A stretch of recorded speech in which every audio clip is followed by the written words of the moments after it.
নমস্কাৰ study eco চেনেললৈ সকলোকে স্বাগতম জনাইছো। আজি মই এটি ইম্পৰ্টেণ্ট কথাৰ বাবে ভিডিঅ'টো বনাইছো যে নেক্সট ফ্ৰাইডে অৰ্থাৎ 23 আগষ্ট তাৰিখে মাধৱদেৱৰ বন্ধ হিচাপে ঘোষণা কৰা হৈছিল আমাৰ যিখন হলিডে ক্যালেন্ডাৰ আছে তাত, কিন্তু আজি সেই বন্ধৰ দিনটো সলনি কৰা হৈছে সকলো চৰকাৰী কৰ্মচাৰীৰ বাবে। এই কথাটো খুবেই ইম্পৰ্টেণ্ট যে 23 আগষ্ট তাৰিখে বন্ধ নে খোলা, সেই হিচাপে যেহেতু আমি প্লেনিং কৰোঁ আৰু বন্ধ পৰিলে নিশ্চয় চৰকাৰী কৰ্মচাৰীসকলে ভালেই পায়। মই জনাব বিচাৰিছোঁ মুখ্যমন্ত্ৰী মহোদয় আজি কি জনাইছে, তেওঁৰ যি প্ৰেছ কনফাৰেন্স আছিলে মই আপোনালোকক শুনাব বিচাৰিছোঁ। এইখন হলিডে লিষ্ট আছিলে য'ত 23 আগষ্ট তাৰিখে ইয়াতে 23 আগষ্ট তিৰুভাৱ তিথি অফ শ্ৰী শ্ৰী মাধৱদেৱ বুলি ঘোষণা কৰা আছিলে, আৰু 23 আগষ্ট 24 তাৰিখ যেহেতু স্যাটাৰডে পৰিছে সানডে, তাৰ আকৌ 26 তাৰিখটো সোমবাৰ, গতিকে 4 দিন বন্ধ পৰিছিলে চৰকাৰী কৰ্মচাৰীসকলৰ বাবে। কিন্তু এই 23 আগষ্টৰ বন্ধৰ দিনটো সলনি কৰা হৈছে।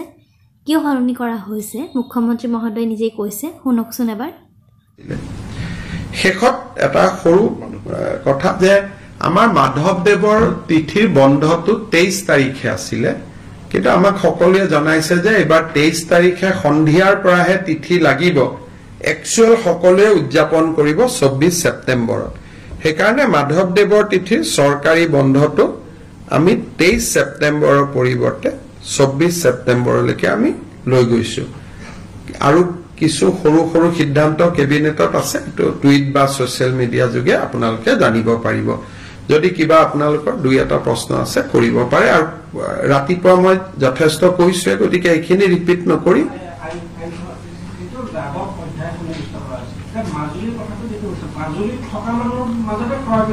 মাজুলীত থকা মানুহৰ মাজত ক্ৰয় বিক্ৰয় হ'ব, আৰু আজি থাকিলে নহ'ব, 3টা প্ৰজন্মৰ পৰা থাকিব লাগিব। বৰপেটাৰ ক্ষেত্ৰতো 3টা প্ৰজন্ম, কিন্তু বৰপেটাত ৰেডিয়াছটো হ'ল 5 কিলোমিটাৰ, বৰপেটা সত্ৰৰ পৰা 5 কিলোমিটাৰ। কিন্তু মাজুলীত যিহেতু বহুত সত্ৰ সিঁচৰিত হৈ আছে, সেইকাৰণে আমি গোটেই মাজুলীখনক প্ৰটেক্টেড এৰিয়া কৰিছো।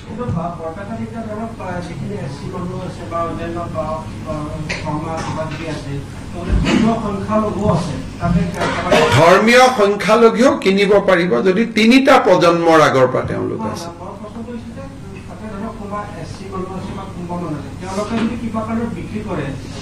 তেওঁলোকৰ মানুহে কিনিব লাগিব, বিক্ৰী কৰিব নোৱাৰিব। এতিয়া 3টা প্ৰজন্ম থকা মানুহকহে বিক্ৰী কৰিব লাগিব, তেতিয়া পাৰিব। কিন্তু আমি জানাত 3টা প্ৰজন্ম তাতে থকা মুছলিম সম্প্ৰদায় নাই। 51 চনত তাত কোনো মুছলিম সম্প্ৰদায়ৰ মানুহ নাছিলে। আমি হিচাপ কৰি লৈছো 3টা প্ৰজন্ম মানে 1951 হ'ব, আৰু বিপ্লৱ শৰ্মা কমিটিৰো ৰিপৰ্ট 1951।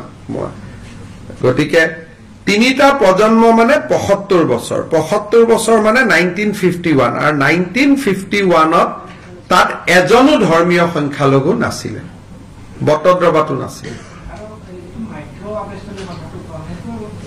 সেইটো হ'ল ধৰক উত্তৰ গুৱাহাটীত এখন ট্ৰাইবেল ভিলেজ আছে, তাত পীযুষ হাজৰিকাৰ গাঁওখনে ক'লো, এইটো চিডুল কাষ্ট গাঁও, কিন্তু ট্ৰাইবেল বেল্ট এণ্ড ব্লক নহয়। এতিয়া সেইটো আমি ট্ৰাইবেল বেল্ট এণ্ড ব্লক কৰি দিম এজ পাৰ চেপ্টাৰ 10, যিটো মাইক্ৰ ট্ৰাইবেল। আগতে চেপ্টাৰ 10ত আছিল ট্ৰাইবেল বেল্ট ব্লক, এটা ডাঙৰ এৰিয়া, তাত অলপ আমি সংশোধন আনিলো, আনি সৰু সৰু গাঁওকো আমি tribal belt and block declare কৰাৰ অধিকাৰ আনিলো। আগতে গোটেই অসমত 12টা ট্ৰাইবেল বেল্ট এণ্ড ব্লক আছিলে, মাৰ্ঘেৰিটা ট্ৰাইবেল বেল্ট, বহুত ডাঙৰ জেগা। সেইখিনি কণ্টিনিউ কৰিব, তাত আমি কোনো বাধা দিয়া নাই, এইটো যেনেকে আছে তেনেকে থাকিব। কিন্তু উত্তৰ গুৱাহাটীত ৰধলা বুলি এখন বড়ো সমাজৰ গাঁও আছে, এতিয়া তাত ইণ্ডাষ্ট্ৰিয়েলাইজেশ্যন হৈছে, ট্ৰাইবেল বেল্ট এণ্ড ব্লক নহয়। গতিকে বড়ো মানুহখিনিৰ মাটিটো লাহে লাহে যাব আৰম্ভ হৈছে, গতিকে সেই গাঁওখন এতিয়া ট্ৰাইবেল বেল্ট এণ্ড ব্লক হ'ব। সেইটো থাকিবই, সেইটো এটা বেলেগ কলে উচ্ছেদলৈকে যোৱাটো এটা বেলেগ বস্তু। সেইটো এতিয়া মই কি কৰিব পাৰো কওক, হাজাৰ হাজাৰ মানুহ আছে, সেইটো এটা হাজাৰ হাজাৰ মানুহক উচ্ছেদ কৰাটো এটা আজিৰ দিনত এইটো সম্ভৱ নহয়।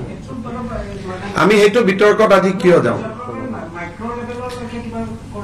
আমি আজি হেতু কৰা আপুনি যে মোক প্ৰশ্নটো খুদি আছে আপোনাকে বেয়া পাব আমাৰ গুটে অসমীয়া মানুহ বিলাকে আছে ট্ৰাইবেল বেল্ট এণ্ড ব্লকত ওদালগুৰি এইবিলাক সমস্যাটো আমাৰো আছে তো ট্ৰাইবেল বেল্ট এণ্ড ব্লকক ইউজিদা নহয় আমাৰ শৰ্মা কলিতা মানুহে আছে এই প্ৰশ্নটো যদি মই আলোচনাও কৰো বিটিসিৰ ইলেকশনত এটা ইস্যু হৈ যাব গতিকে আপুনি নিকাসিত যাও নিকাসি এখন ট্ৰাইবেল বেল্ট এণ্ড ব্লক আৰু নিকাসিত মহেন্দ্ৰ মোহন চৌধুৰীয়ে গুটে অসমীয়া মানুহবিলাকক তাতে বহাই থৈ আহিছে গতিকে এইটো প্ৰশ্ন যদি মই এটা আলোচনা কৰো আৰু টিভিত যদি মানুহে শুনে লগে লগে ৰাতিয়ে তাতে হুলস্থুল আৰম্ভ হৈ যাব গতিকে অসমখন খুব সেনসিটিভ জায়গা গতিকে সব বস্তু টিভিতে আলোচনা কৰি দিলে মানুহৰ মাজত প্ৰতিক্ৰিয়া হৈ যায় সেইকাৰণে আমি মাইক্ৰো ট্ৰাইবেল বেল্ট ব্লকৰ ওপৰত মোক আজি প্ৰশ্ন খুধক ট্ৰাইবেল বেল্ট এণ্ড ব্লকৰ ওপৰত প্ৰশ্নটো বেলেগ এদিন খুধিব Mr. Chief Minister, as you have said, this new bill which will be brought in the Assembly as far as Muslim marriage and registration is concerned, what is the name of the bill that has been... The bill is the Assam Compulsory Registration of Muslim Marriage and Divorce Bill 2024. And if you can also throw some light on the new inclusion of Section 12 in the Assam Land and Revenue Regulation Act of it. If you can throw some light on the aspects that will be covered as far as the Chapter 12 of this new Assam Land and Revenue Regulation Act. Chapter 12 is basically we have created a heritage belt and block. So if there is any heritage structure like for the outside people, like Kamakhya is a heritage structure. Like the Namghar established by Srimanta Madhav that in Borpeta is a heritage structure. If that structure is 250 years old, then 5 kilometers of that structure will be declared as a protected area.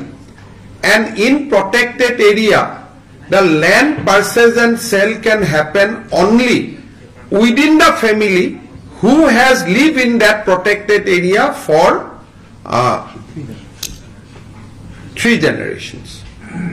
So it will go back to 1951 basically. Sir, this Assam Compulsory Registration of Divorce Bill, can you just give us a small brief on Hindi for our? देखिए हमारे जो मुस्लिम विवाह होते थे उनको काजी register करते थे आज से ये सरकार में रजिस्टर होगा और उस बिल में पहले प्रावधान था कि माइनर का मैरिज भी रजिस्टर हो सकता है आज से माइनर का शादी रजिस्ट्रेशन नहीं होगा तो बेसिकली यही 2 प्रोविजन है